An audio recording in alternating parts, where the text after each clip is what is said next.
Les muscles et les articulations sont des structures relativement fragiles, mais que nous utilisons tous les jours pour effectuer des mouvements. Il est donc important de garder l'ensemble de ces organes en bonne santé. Voyons d'abord de quoi est composée une articulation. On peut observer sur ce schéma que la structure de l'articulation est déjà constituée d'os. Ce sont des organes vivants constitués de matière minérale. Il y a également du cartilage qui permet d'éviter le frottement entre les os.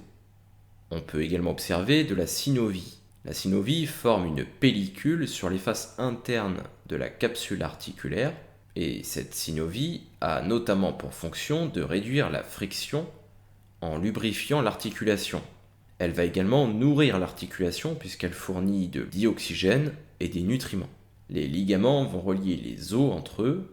Ce sont des structures résistantes qui assurent le maintien de l'articulation afin d'éviter que les os se déboîtent. Enfin, il y a les tendons qui vont relier les muscles aux os. Ce sont donc les parties terminales des muscles.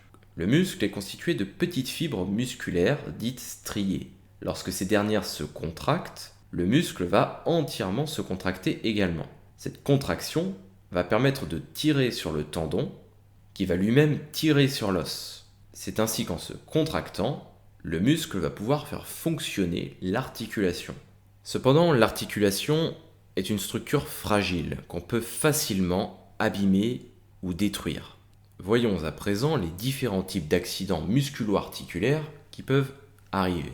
Premièrement, il peut y avoir ce que l'on appelle une inflammation du tendon, ce qu'on appelle une tendinite. Une inflammation du tendon est souvent due à une utilisation trop fréquente de l'articulation, qui va provoquer un gonflement et l'arrivée de cellules du système immunitaire.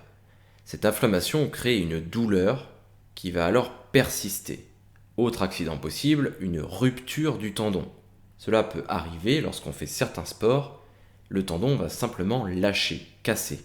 On dit qu'il se rompt. Autre accident, l'entorse. L'entorse est un traumatisme des ligaments. Il peut y avoir des entorses de différentes gravités, en sachant qu'une entorse grave est souvent plus douloureuse.